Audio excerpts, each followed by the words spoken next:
ఈ వాటర్ కింద ఊగుతుంది, సౌండ్ వినపడుతుందా? అదిగో అది కుళ్ళిపోయింది, కొబ్బరికాయ కుళ్ళినప్పుడు లబలబలమంటది అలాగా. ఇప్పుడు ముంజికాయలు కొడుతున్నానండి, నిన్న కొట్టలేదు కదా, ఈ రోజు కొట్టుకొని తిందా. అరే రామా, ఇది ఎలా ఉందో చూద్దాం.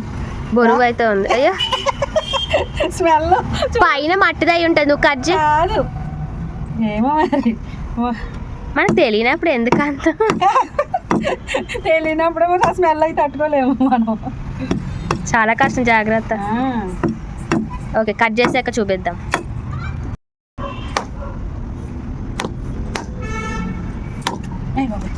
నేను చెప్పానా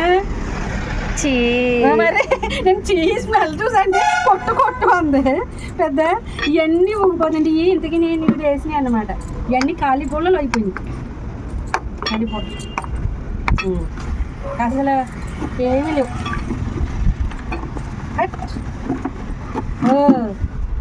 ఇది ఉంది, ఇగో తేగలు, ఇగో చూడండి. ఇప్పుడు ఇస్తాను, ఇగో గుల్ల అదే ముదరాలి కదా. ఇప్పుడు ఖాళీ బుర్రలా ఉంది, ఏదో జీలికండి ఉంటుంది అలాగా. మనం కాలువల్లోనే వాటిల్లోనూ ఏదో అంటామమ్మ దాన్ని, బూరుగా గర్రి ఏదో అంటాము. వాటి మీద అక్షరాలు రాసుకుని ఆడుకునేటోళ్ళం కూడా మేము. అయితే ఆ పేరు రావట్లేదు, గొర్రెపటెక్క. అలా గొల్లగా దాన్ని పట్టుమని ఆడించేటోళ్ళము. నీకు బాగానే గుర్తుంది అది, నువ్వే చెప్పావు, అదే గుర్తొచ్చింది. చూసారా, నాకే చిన్నప్పటి నుంచి గుర్తు ఉన్నా కానీ మర్చిపోతున్నాను. ఇదిగో ఇది ఎలా ఉంటుంది చూద్దాం.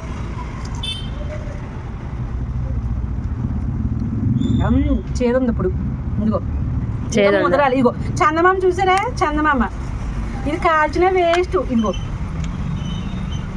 అయ్యి బాబాయ్ టేస్ట్లెస్. ఇదిగో చందమామ ఇంకా అవ్వాలన్నమాట అండి. ఇదిగో ఇది చందమామ ఇలా ముక్కలు అయిపోయింది, ఇట్లా అనమాట. ఇలా ఉంది తేగల కోర్సు. ఇప్పుడు చేదుంది, ఇది ఎలా ఉంటుందో చూద్దాం. ఇదిగోండి, ఇందులో ఉంది తేగ. రానట్లో లేదు, తేగ వచ్చిన దాంట్లోనే ఉంది. మరి అది కరెక్టేనా? నిన్న తేగ వస్తే ఇది ఇంకా పూర్తి అవ్వలేదు కాబట్టి మేబీ తేగ ఉన్నట్టున్నాయి. ఏ పెద్దది ఏదిగా తీసుకో, బ్లర్ వస్తుంది. తీసుకో తిను.